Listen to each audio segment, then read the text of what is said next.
kaum muslimin rahimani wa rahimakumullah.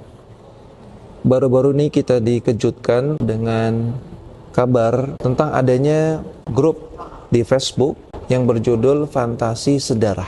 Grup Fantasi Sedarah, yang mana di dalam grup tersebut ada 30.000 sekian anggota yang mereka saling berbagi pengalaman dan juga fantasi, artinya harapan untuk melakukan hubungan intim atau hubungan seksual dengan orang-orang yang masih sedarah, seperti misalnya anaknya atau ibunya atau tantenya atau saudari perempuannya atau semisalnya. Naudzubillah min dzalik. Bagaimana pandangan Islam tentang fenomena ini?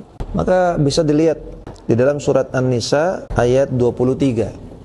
Allah Subhanahu wa taala mengatakan, "Hurrimat 'alaikum ummahatukum."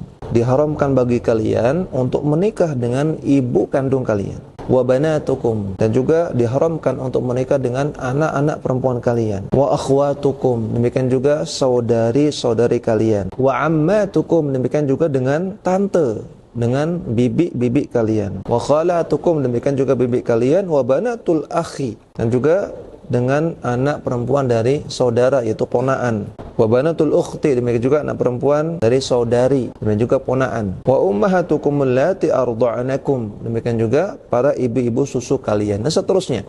Surat An-Nisa ayat 23. Maka ayat ini mahramkan untuk menikah atau melakukan hubungan seksual dengan orang-orang yang masih ada hubungan saudara atau mahram.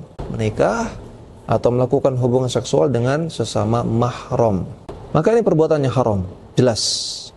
Yang kedua, termasuk perbuatan zina. Jadi kalau ada orang yang dia melakukan hubungan seksual dengan misalnya anaknya, naudzubillah, atau ibunya, atau semisalnya yang sedarah, itu juga termasuk zina. Dan jelas ini perbuatan yang sangat menjijikkan, dan fitrah yang lurus tidak akan menerimanya. Akan menyebabkan banyak kerusakan, akan menyebabkan kacaunya nasab, rusaknya akhlak, dan juga termasuk pelecehan seksual kepada anak.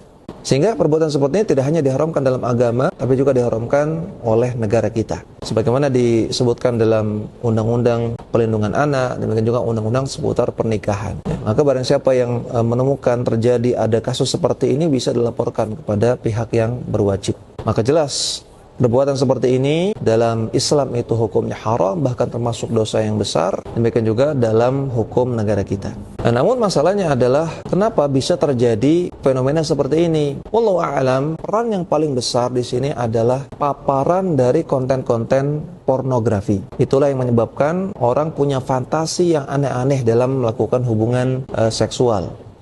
Karena dia terpapar dengan banyak sekali konten pornografi, kemudian dia ingin mencoba sesuatu yang lain, punya fantasi yang lain, sehingga sampai punya fantasi melakukan hubungan dengan mahram atau dengan orang yang masih sedarah. Oleh karena itu, selain kita jelaskan bahwasanya perbuatan yang haram, dosa besar, kita juga perlu upayakan bagaimana supaya perbuatan seperti ini tidak terjadi di sekitar kita, agar dijauhkan dari kita. Maka para hadirin sekalian, kaum muslimin rahimani wa rahimakumullah, mari kita saling menjaga, terutama orang-orang yang kita sayangi. Kita nasihati orang-orang yang masih suka mengakses konten-konten pornografi agar segera bertaubat, agar segera menghentikannya, karena ini akan merusak, baik merusak dirinya sendiri, merusak keluarganya, juga merusak orang yang di sekitarnya. Jangan sampai yang terjadi natis, jangan sampai yang tersisa tinggal penyesalan nanti.